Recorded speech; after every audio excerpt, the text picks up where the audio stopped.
Okay, these are our condensing units. The smaller one, number 2, I'm assumed to be upstairs, and number 1 assumed to be downstairs. So we've got 2 thermostats that are located in bedrooms, and they're not located in common areas. I'll speak to that. I have spoken to it. We'll speak to it a little more.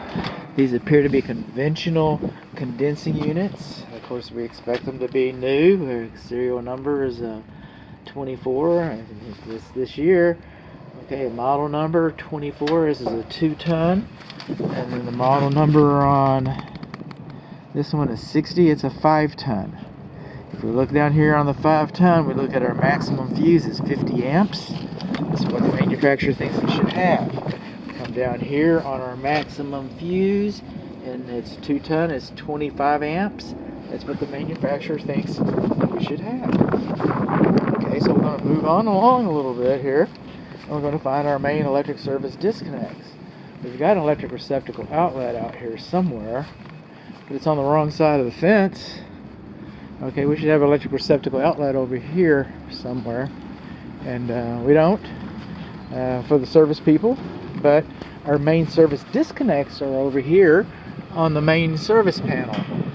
Okay, 200 amp panel. We've got a 30 amp and a 25 amp. Now I know 25 amps would go to the smaller one, but the larger one, remember the 5-ton system, it requires a 50 amp fuse, and we only have 30 amps. Another thing we do not have is they are not labeled. They're not labeled at all, so they're not labeled. How about that? So we got, what does it mean if I've got an underfused condensing unit? It means on the hottest day of the year, when this thing is really struggling, but it's well within its capabilities, it could trip this breaker. This breaker is going to overheat sooner because it's smaller, and to try and protect the equipment, and that's called a nuisance trip, and it costs you a couple $100 for the air conditioning guy to come out here and flip the switch. And a lot of times they'll come out here and they'll flip the switch, and they won't even mention that it wasn't wired properly, because they get to come out every time just to flip a switch. It's pretty easy work. I'm not saying that's what they do, but that's what they do.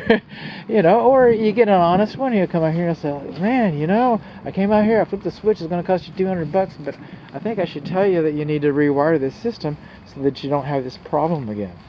Another thing that we've got going on here, if we read our labels just a little further, is we come down here and I see that we're using 410A refrigerant. That's the refrigerant that's inside of these units. Let's just make sure. Okay, so we're coming over here. 410A refrigerant. Okay, no longer manufactured in the United States, no longer legally imported in the United States. Yes, they do have stockpiles of it. Yes, you will be able to get it worked on.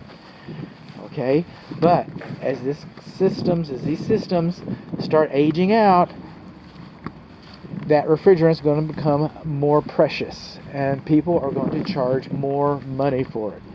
You know, we're going to have inflation regardless, but we're especially going to have inflation regarding something that's of a limited quantity.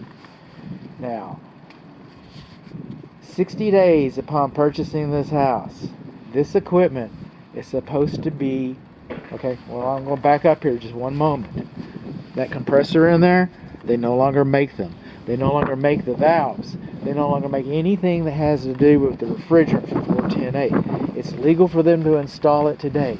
It's legal for them to sell it off the shelf. But as compressors become more rare, as parts become more rare, you see where I'm going with this. All right? So within 60 days, you're supposed to have this equipment registered with Linux. The indoor air handlers, the fresh air induction fans, if you have them, the evaporator coils, and these coils all supposed to be registered with Linux in 60 days, and you get a free extended warranty, because they know that this stuff is becoming precious.